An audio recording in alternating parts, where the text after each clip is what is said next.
Una sa lahat, sa pulsa video, dalawang SUV na aksidente sa SLEX. Tumaob pa ang isa sa mga sasakyan. Isa pang aksidenteng nasa pulsa CCTV, jeep ng araro ng karinderya sa Sukat Highway. Ang detalye ng mga disgrasyang yan, abangan. Magandang gabi, Pilipinas. Sa Frontline tonight, Senator Raffy Tulfo gusto nang ipaba ng online gambling pero ang palasyo ayaw magpadalos-dalos. 6 hanggang 7 sa kada 10 Pilipino sang-ayon na dapat sagutin ni Vice President Sara Duterte ang reklamong impeachment laban sa kanya base yan sa survey. News 5 exclusive, konsehal sa Laguna lumantad at iniugnay rin ng negosyanteng si Atong Ang sa mga nawawalang sabungero. At pagsusuri sa mga nakitang buto sa Taal Lake matatagalan pa raw bago malaman kung ito nga ang mga sabungero. Kampo ni dating Pangulong Rodrigo Duterte may sagot sa pag-uugnay sa kaso ng mga missing sabungero sa kontrobersyal niyang drug war.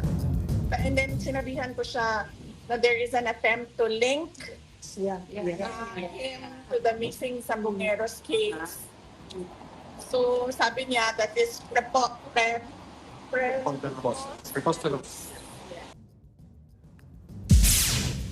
Sa pulsa video, SUV ng bangga ng motorsiklo, rider sumabit sa tumakas na SUV.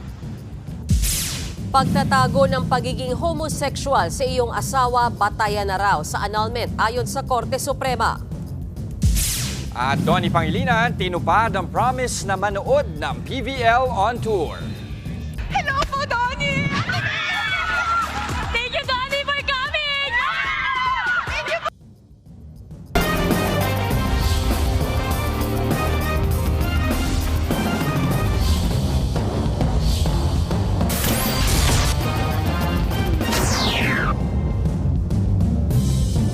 Lumantad na ang posibleng ikalawang testigo sa kaso ng mga nawawalang sabungero. Siya ang sinasabi ni alias Totoy na gusto raw ipatumba ng negosyanteng si Atong Ang. Nag-ugat daw yan ng tulungan ng nasabing testigo ang isang nakatakas na sabungero.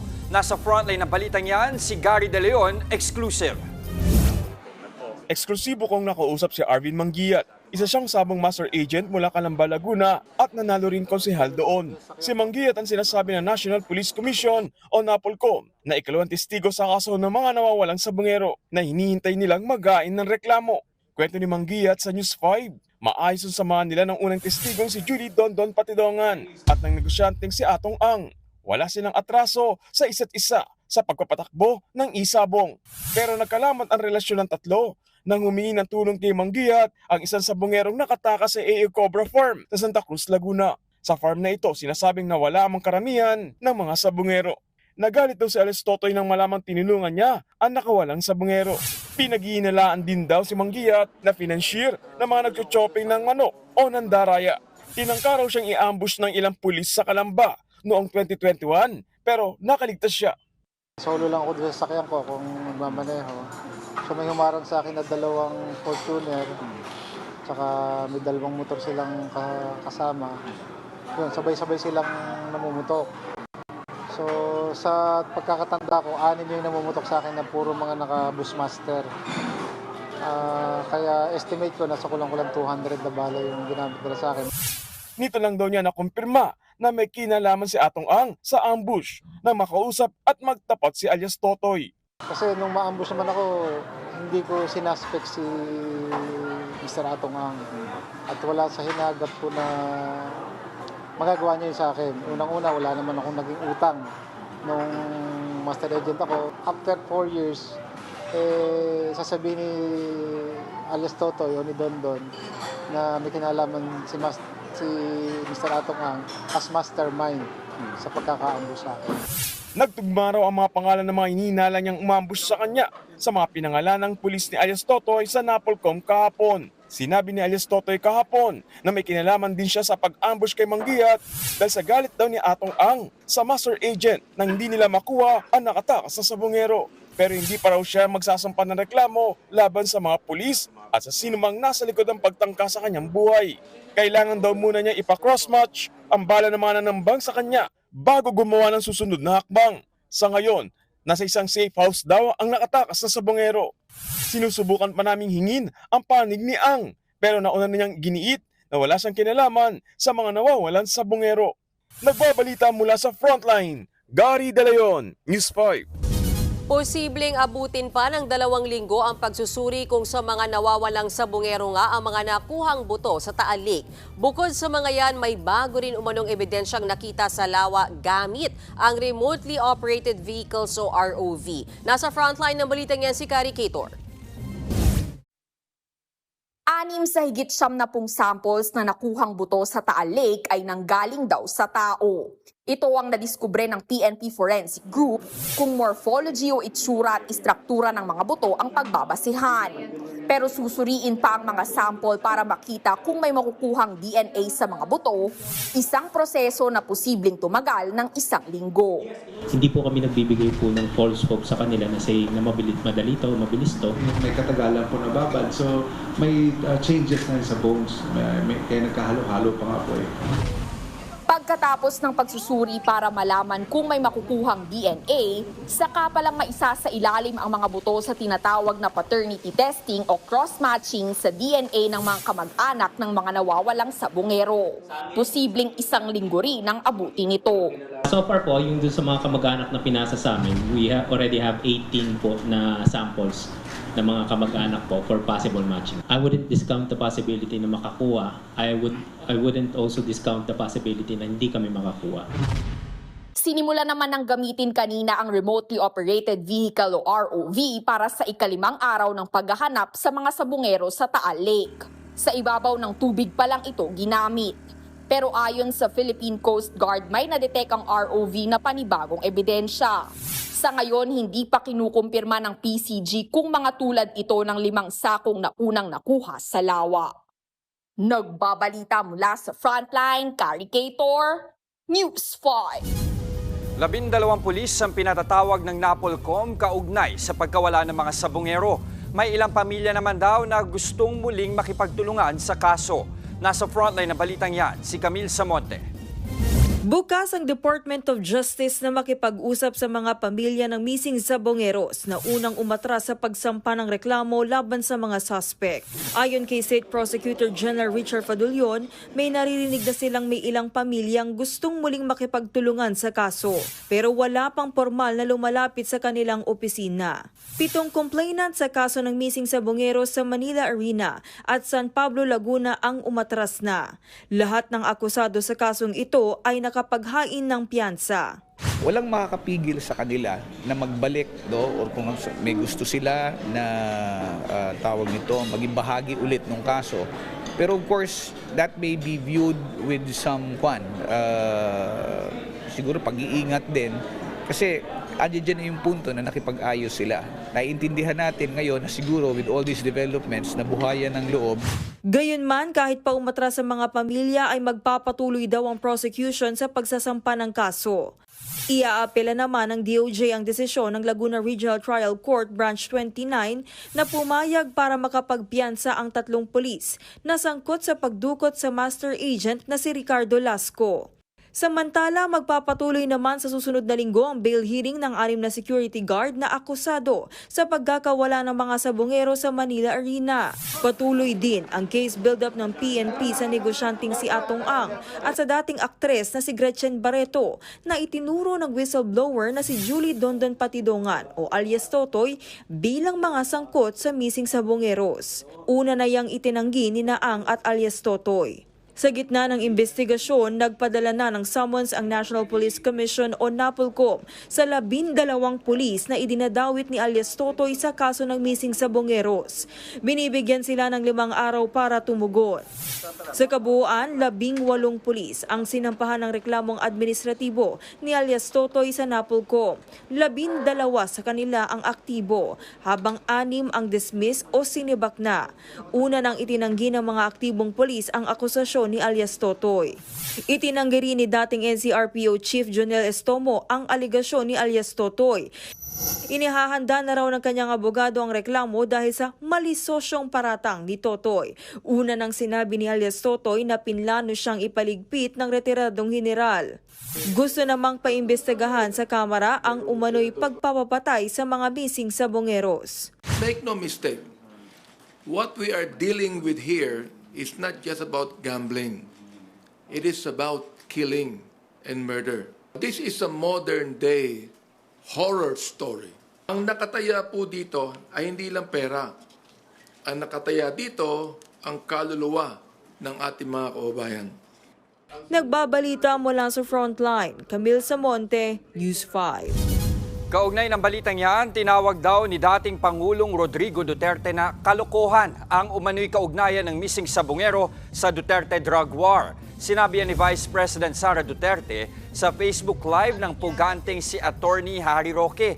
Ayon sa bise, binalitaan niya ang kanyang amang si Digong tungkol sa missing sabongero case.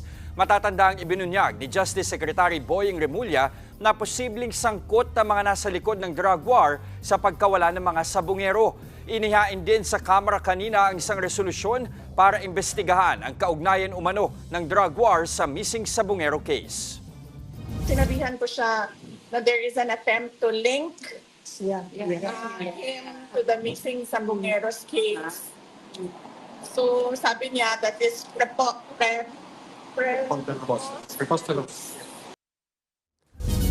Tinawag ni Senator Raffy Tulfo na epidemya ang pagkakalulong ng ilang Pinoy sa online gambling. Kaya naman pabor din siya na i-ban ito sa bansa. Sabi naman ng palasyo, hinay-hinay at pag-aralan daw muna ang magiging epekto ng total ban. Narito ang aking report. Ilang panukala na ang nakahain sa Senado at Kamara para maghigpit o tuluyang ipagbawal na ang online gambling sa Pilipinas. Pero kung total ban ang pag-uusapan, sabi dyan ng palasyo, huwag munang magpadalos-dalos. Kailangan daw kasing pag-aralan ang magiging epekto ng tuluyang pagbabawal sa online sugal sa Pilipinas. Hindi po tayo maaari magpadalos-dalos dito. Dahil minsan ko po, kapag ka po mismo ang legal at license na mga online gaming sites ang iyong ibaban, mas dumadami ang mga illegal na online gaming sites. So pinag-aaralan po yan ng Pangulo. Pero para kay Senator Raffy Tulfo, tila epidemya na ang kaadikan ng ilang Pilipino sa online gambling. Kaya naman total ban din ang ihahain niyang panukala. I'm filing a bill na total stop, hindi yung regulated, hindi yung strictly regulated. For me, no. It has to stop. Grabe na. Kailan tayo titigil kung bagsak na ang ating bansa? Hiling din daw ni Tulfo kay Pangulong Bongbong Marcos sana maisama sa ika-4 na State of the Nation address ng Pangulo ang tungkol sa lumalalang problema sa online sugal.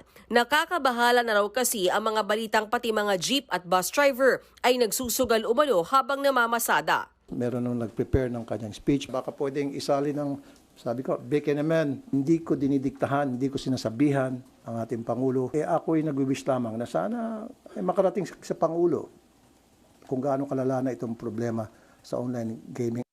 Nanawagan din si Tulfo sa PAGCOR, Advertising Board of the Philippines at Department of Information and Communications Technology na ipatigil lahat ng advertisement na may kinalaman sa online gambling. Mensahe naman ng senador sa mga celebrities at influencers na nag-e-endorso ng online sugal. Hindi ko sila pwedeng diktahan.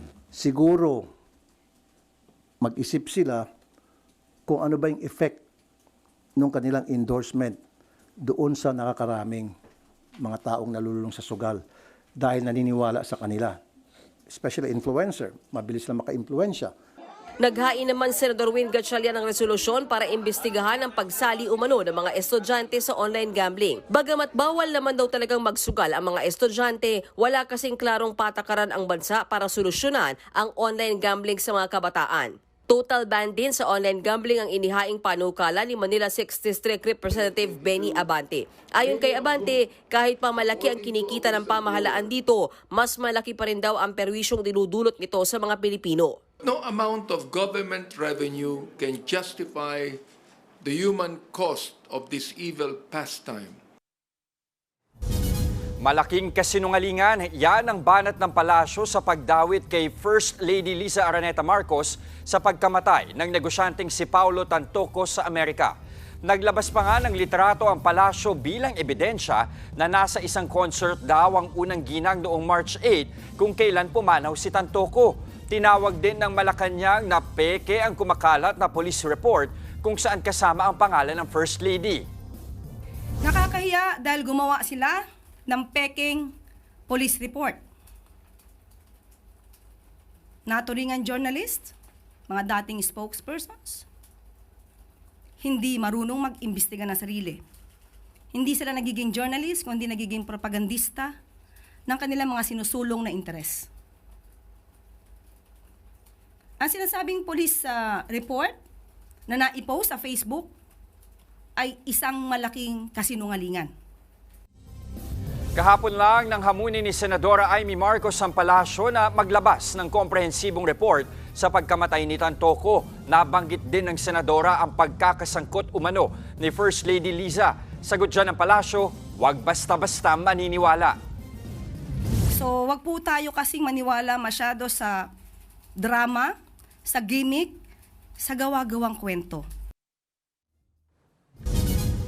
Karamihan sa mga Pinoy ay naniniwalang dapat sagutin ni Vice President Sara Duterte ang impeachment complaint laban sa kanya. Ayon yan sa pinakabagong SWS survey na kinumisyon ng Stratbase Group. 66% ng kanilang 1,200 respondents ang sang-ayon na dapat sagutin ng bise ang reklamo. 19% ang hindi sang-ayon, habang 15% ang hindi tiyak ang sagot. Isinagawa ang survey noong June 25 to 29. Kasagsagan ito ng bangayan ng Kamara at Senate Impeachment Court sa pag-delay umano ng impeachment trial ng bise. Wala pang pahayag ang Office of the Vice President kaugnay ng nasabing survey. Sinalakay ang tanggapan ng isang maanumalyang online lending app sa Pasig City. Sangkot daw ang kumpanya ng app sa panghaharas at pananakot sa mga kliyenteng hindi pa nakakapagbayad. Nasa frontline ng balitang yan, si Ian Suyo. Napayuko at nagtakip ng mukha ang mga empleyado ng opisinang ito sa Pasig nang pasukin sila ng mga operatiba ng National Bureau of Investigation at ng Presidential Anti-Organized Crime Commission. 3 silid na nagsisilbing opisina ng Creditable Lending Corporation na nasa likod ng online lending application na Easy Peso ang sinalakay ng mga otoridad. Sangkot umano ang lending app sa panghaharas at pananakot sa mga kliyenteng hindi nakakapagbayad. Nakumpiska ang mga laptop at cellphone na ginagamit sa pag-contact sa mga kliyente, pati ang mga registered SIM na ginagamit sa kanilang mga transaksyon. 168 empleyado ang nahuli. Sa dulo ng kwarto makikita ninyo yung isa pang maliit na area kung saan nakalagay, nakapwesto dito yung tinatawag nila ng mga aparato nila sa pag-send or pag-SMS blast kung tawagin nga tansya ng mga otoridad, nasa 200 mahigit yan na ginagamit para sabay-sabay na mag-send ng mga numbers or ng mga messages tungkol doon sa mga kliyente nila na nire-remind na nila na kailangan magbayad. Ang hindi pa tukoy ngayon kung ginagamit din ito sa mismong pananakot doon sa mga kliyente. At mapapansin din may isa pang laptop dito na nakapagtataka raw para sa mga tauhan ng NBI at ng PAOK dahil puro Chinese characters yung nakalagay dito sa laptop na ito. Kaya posible daw na may linkage o link up din ito sa international na mga sindikato. Ayon sa PAOK, mahigit 15,000 complaints na ang natatanggap nila tungkol sa panghaharas ng nasabing lending app.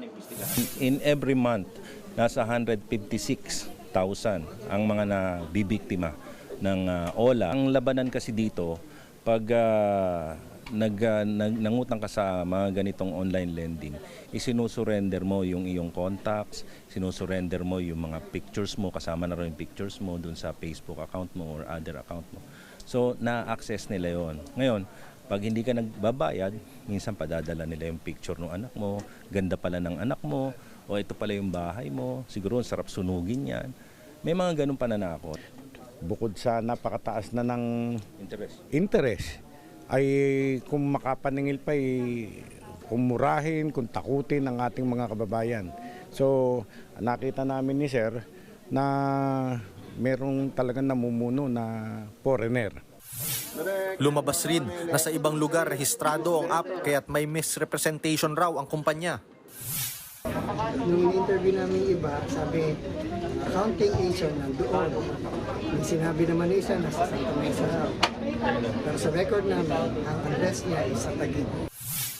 Gumagamit pa raw ng script ang mga empleyado para sa tinatawag nilang harassment rules. Pero ang mga empleyadong nakausap ng News 5, mariing itinangging inuutusan silang mangharas ng mga kliyente. Zero tolerance po kami, hindi po kami nangaharas ng tao. Hindi kayo nananakot? Hindi po. Ang paniningil po namin dito maayos po. Hindi po kami nananakot or hindi rin po namin ginagamit yung mga social media po nila. And then ipopost sa kung saan-saan, wala pong ganun nangyayari po. Posibleng masampahan ng mga reklamong paglabag sa Anti-Cybercrime Law, Data Privacy Act at SIM Registration Act ang mga empleyado at ang pamunuan ng kumpanya. Nagbabalita mula sa Frontline, Ian Suyu, News 5. Nang dahil sa maling lugar na pinagbabaan, nagkasagutan ng TNVS driver at kanyang mga pasahero. Nanutok pa ng patalim ang driver na mananagot ngayon sa DOTR. Nasa Frontline ang balitang yan si Nina Ong Pauco, exclusive. Hindi kuya, kasi nagpin po ako, hindi kaya nga po. Pinapaliwala ko sa'yo, hindi lahat ng driver alam yan. Nagkainitan ang pasaherong si Joy kasama ang kanyang boyfriend at ang nabook nilang TNVS driver sa Maynila. Sa maling lugar kasi sila ibinaba. Kaya nga po may maps nga po kayo. Kaya tanong ko nga kayo sa'yo, Para hindi na lumala, bumaba na lang sina Joy. Nakuhanan pa ng CCTV ang pagbaba ng dalawa sa Regina Regente Street. Lumabas din ang driver para iabot ang sukli ni na Joy. Bumalik ulit ang driver sa kanyang sasakyan at kumuha ng patalim. Napaatras ang mga kabababalang na pasahero dahil inambahan sila ng driver. Tapos inaano ko na, ginigilid ko na yung boyfriend ko. Tapos sumisigaw, tulong, gumagano na ako kasi nasa tabi lang po kami na kalsada. Sabi niya, gunggong ka pala ma'am, bakit? Sabi niya, hindi lahat ng driver alam yan. Sabi niya, hindi rin ako taga dito. Nakarating na sa Department of Transportation ang insidenteng yan. Papanagutin daw nila ang TNVS driver. Pinagpapaliwanag na rin ang pinagtatrabahuhan niyang kumpanya. Nakita lang namin sa TikTok, once verified within the day, ganun din ang gagawin natin dyan. Suspendido yung driver na yon at magpapadaga tayo ng syoko sa InDrive. Hindi kami titigil dito. No? Kahit maubos na lahat ng mga driver dyan. Kaya kung ako sa kanila, magtinutino na sila. Sinusubukan namin hinga ng pahayag ang InDrive Transportation Company. Pero sa mensahe sa pasaherong si Joy, sinabi nilang na-block na nila ang driver na nanutok ng patalim dahil hindi lang daw sila ang nagreklamo. Nagbabalita mula sa Frontline, Nina Ong Pauco, News 5.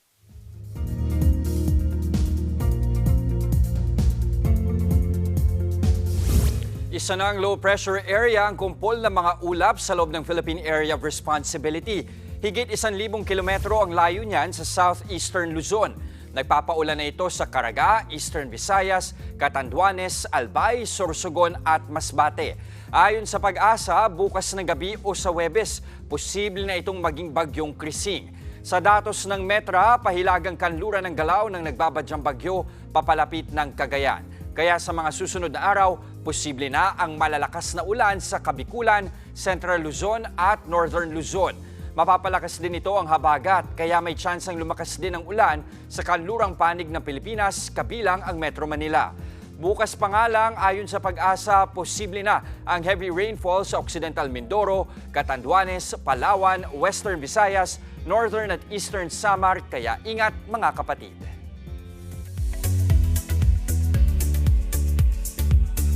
Attention Potterheads! Nagsimula na ang production ng TV series adaptation ng Harry Potter. Inalabas ng HBO ang photo ng lead actor na si Dominic McLaughlin na gaganap bilang si Harry. Suot niya ang classic robe ng Hogwarts School of Witchcraft and Wizardry. Hindi naman mawawala ang scar sa kanyang noo. Kasabay nito, ipinakilala na rin ang panibagong set ng cast. Kabilang na si Rory Wilmot as Neville Longbottom, Amos Kitson as Dudley Dursley, Louise Brayley as Madam Rolanda Hooch at Anton Lesser as Garrick Ollivander. Slated for release ang Harry Potter series sa HBO Max sa 2027. More showbiz scoops coming your way sa aking pagbabalik. Susunod, SUV tumaob sa karambola sa SLEX. Habang sa Parañaque naman, 10 ang sugatan sa pang-aararo ng jeep.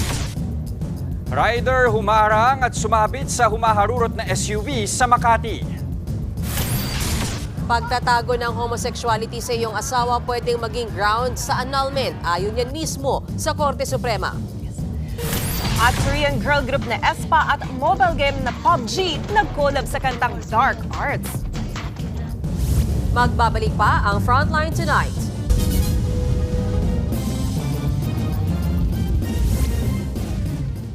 Mga kapatid, Ed Lingaw po, maging maalam at may pakialam sa mga napapanahong balita sa ating bansa. Para sa mas malilimang pagtalakay at paghimay sa mga issue at headlines, mag-follow at mag-subscribe sa social media pages ng News 5.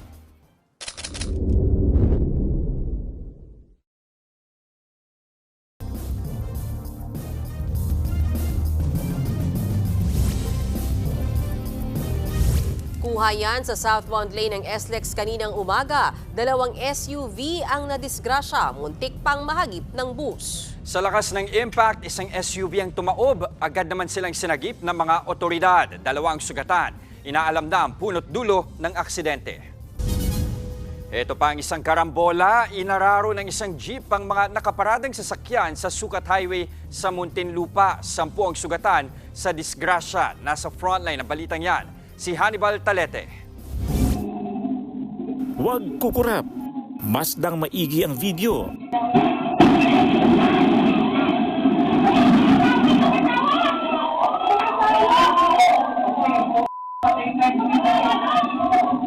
Sino mag-aakalang habang nakatambay sa karinderyang yan sa may Sukat Highway sa Muntinlupa ay biglang may jeep na mga araro? Ang mag-asawang ito na mayroon pang kasamang aso, nakaladkad at tumailalim pa sa jeep. Sugatan sila pero nasa maayos ng kalagayan ngayon. Makikita rin sa video ang lalaking naka-green na t-shirt na muntik-muntikan na ring mahagip. Buti alisto siya. Lumingon ako, tumalon na ako. Kung di ako nakatalon, napaktay. Base sa investigasyon, nawalan umano ng preno ang pampasaherong jeep sa palusong na bahagi ng highway. Hanggang sa nagdire-diretso nga at nangararo ng mga nakaparadang jeep, motorsiklo at tricycle. 10 ang sugatan, kabilang ang mga pasahero.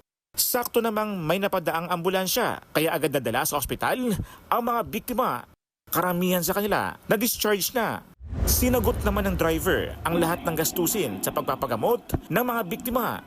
Hindi na siya kinasuhan. Nagbabalita mula sa Frontline, Hannibal Talete, News 5. Pinangharang ang sarili at sumabit sa sasakyan ng isang rider na nasangkot sa road rage sa Makati City. Nasa Frontline ng balitang yan si JC Cosico, exclusive.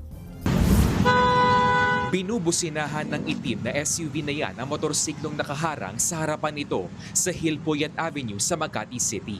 Pero nagmatigas ang rider hanggang sa tinumbok siya ng SUV. Natumba ang motor pero agad namang bumangon ang rider at ipinwesto ang kanyang sarili sa harap ng SUV. Hanggang sa unti-unti nang umabante ang SUV.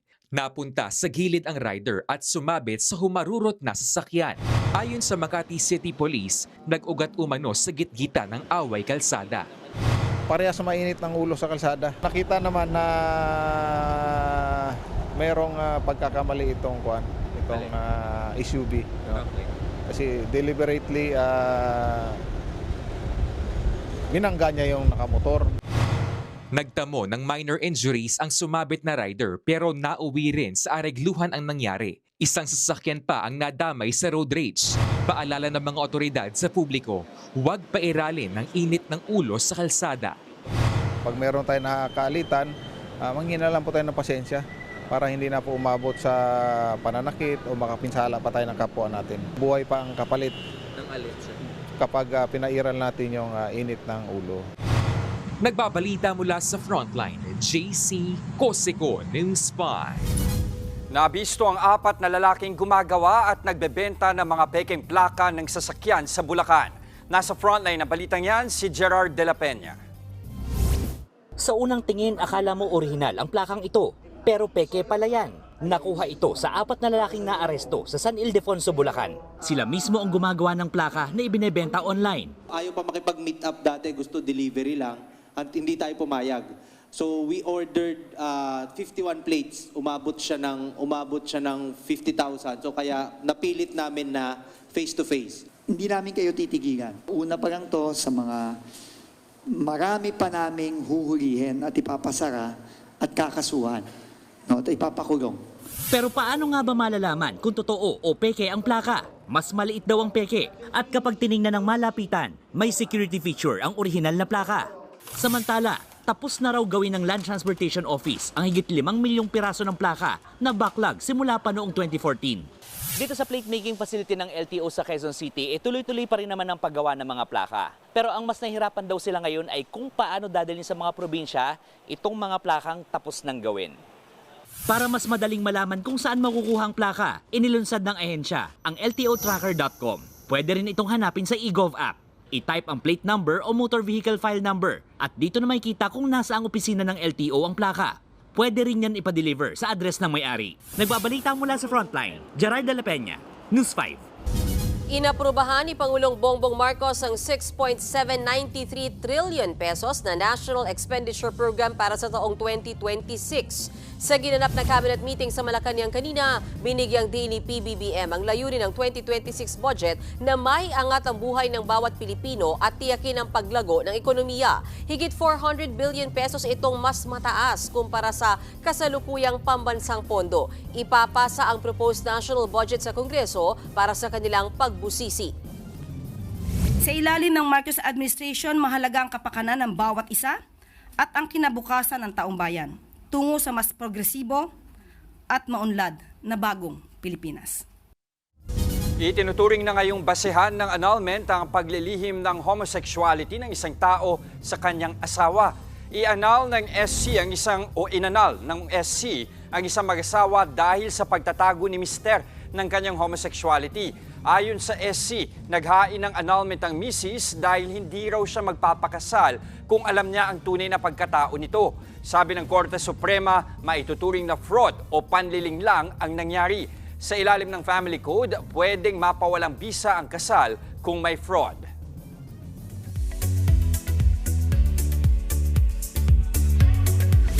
Ipinanganak na ni Miss Universe 2012 Olivia Culpo ang kanyang first child. Pinangalanan ang kanyang baby girl na si Colette Annalise. Ibinahagi ng beauty queen ang kanyang pregnancy journey sa kanyang Instagram. Kasama sa ospital ang kanyang mister na National Football League player na si Christian McCaffrey. Last March noong i-announce ni Olivia ang kanyang pregnancy. Welcome to the world, baby Colette! Usap-usapan ang bagong love life raw ni Christine Reyes. Kasama ni Christine sa bakasyon sa Vietnam ang non-showbiz guy at dating chairperson ng National Youth Commission na si Gio Tingson. Bukod sa food trip, kita rin namasyal ang dalawa sa iba't ibang tourist spot doon. Nitong Abril lang, umugong ang balitang hiwalay na si Christine sa aktor na si Marco Gumabaw. Wala pang pahayag sina Christine at Marco tungkol sa issue. Susunod, lolo sa Maynila, sa pool na nagnakaw ng 80,000 pesos na pinang beer house pa. Driver na target ng bypass sa South Cotabato nakabangga habang hinahabol ng mga pulis. At Donnie Pangilinan, tinupad ang promise para panoorin sa PBL ang NX-led Chameleons. Tutok lang mga kapatid dito sa Frontline Tonight.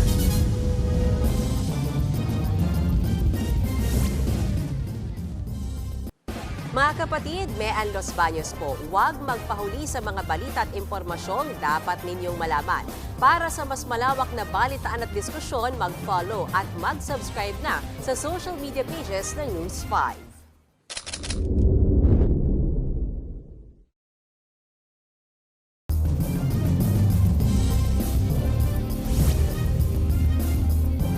Nagnakaw ng 80,000 pesos na cash ang isang lolo sa Maynila. Ang pera, pinadala niya sa pamilya at pinanlibre sa beer house. Nasa frontline ng balitang yan si Nina Ongpauco.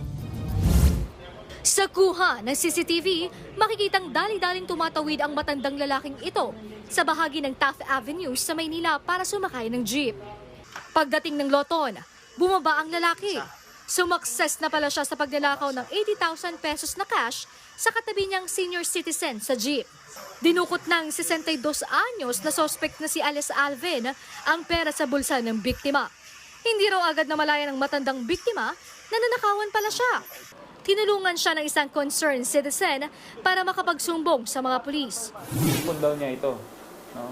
Itong perang ito, itong amount na ito, ganong kalaking amount.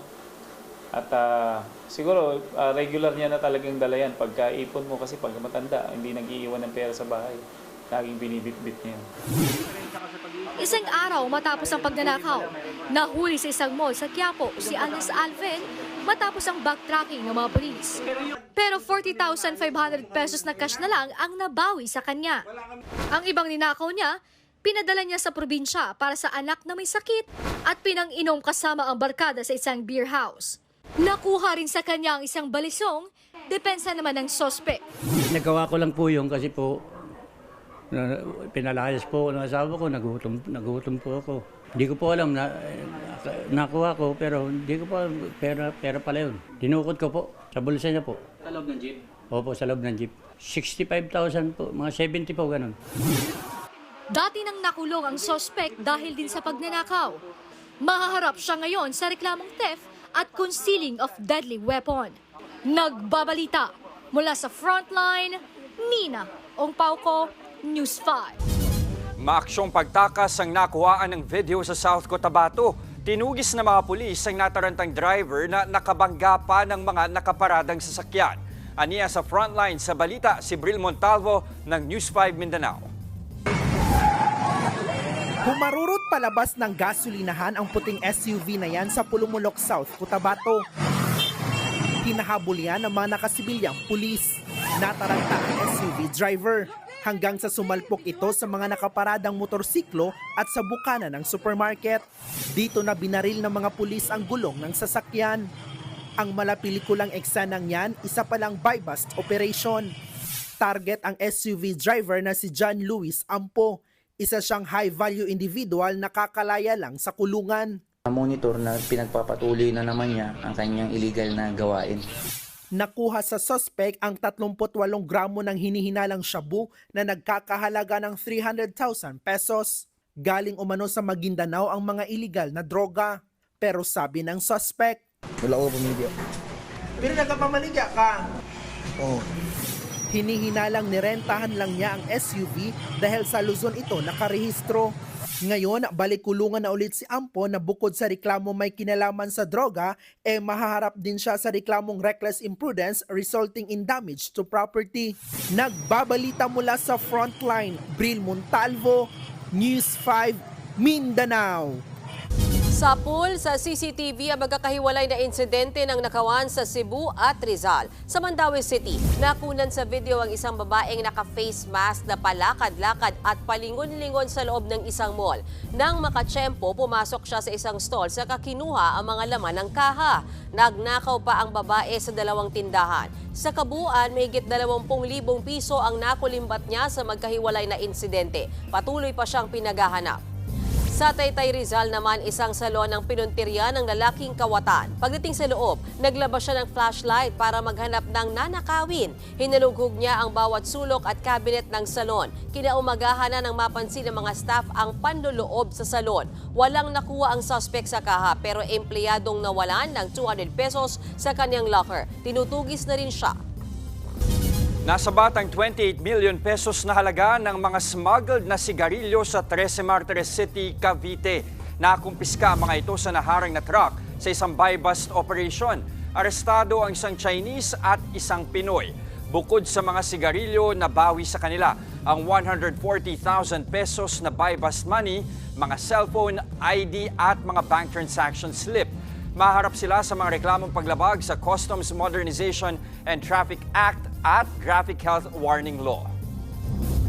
Abangan, batang lalaki sa Amerika tinatakpan ang tainga ng kanyang baby sister sa gitna ng fireworks display. At Adoni Pangilinan, tinupad ang pangako niya sa isang volleyball player na manood ng PVL on tour. Tuloy-tuloy lang ang balitaan dito sa Frontline Tonight.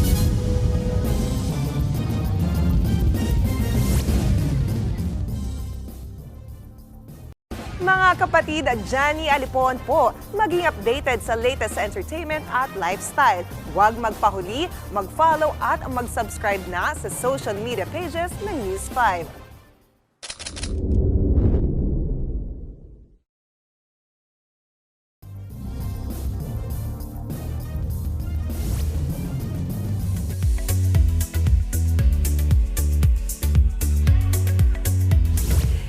Tuesday kay Donnie Pangilinan sa PBL on Tour.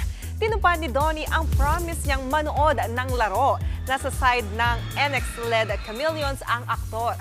Bumisita rin si Donnie sa dugout ng Chameleons. Wholesome ang moment nila ni May Luna Lumahan.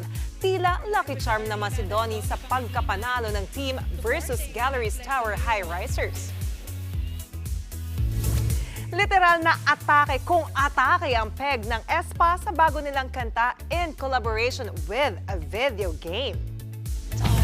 Black magic, can handle it, can have it, feel the power, feel the force, we attack, it. Dark arts, black magic, one shot go maximum damage, feel the power, feel the force, we attack, it.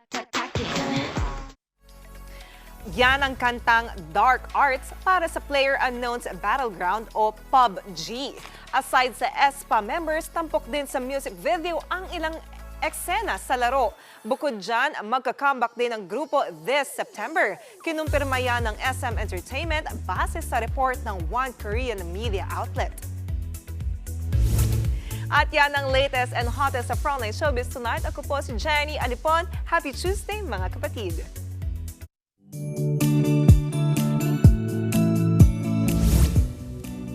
Para naman sa ating pabaong pampa-good night, big bro duties ang isang bata sa Utah sa Amerika. Ang galing niya kasi tinatakpan niya ang tenga ng kanyang baby sister sa isang fireworks display.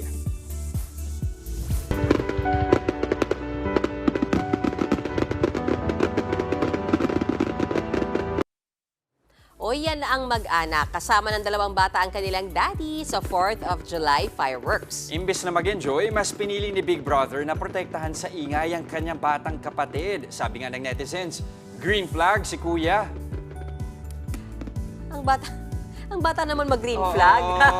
Ay, hindi. Magandang pangitain. Naman, Diba? Ang sweet niya, no? Naintindihan niya na kaya yan na pinoprotect niya yung kapatid niya. It's so cute. Siguro siya din naiingayan pero kapatid na lang niya. Kapatid na lang muna. Oh. O baka din sa edad nung baby boy, nung Big Brother, pag nakita naman niya yung fireworks, mas naaaliw na siya. Yes. Yung bata, baka hindi pa ma-appreciate. Dami nating analysis in fairness. Oo. And Ba't he's ganun? just a caring baby boy. Ako yung mga kapatid ko, ano ba, pag may fireworks, ikaw ba yung mga bata? Ako kasi yung bunso eh. So, anong ginagawa sa'yo? Ikaw ang I doubt. Parang ng bata ko, ikaw yung binabatuhan nung... Oo. Sabato sa'yo. Masama pala ang mga childhood memories dito.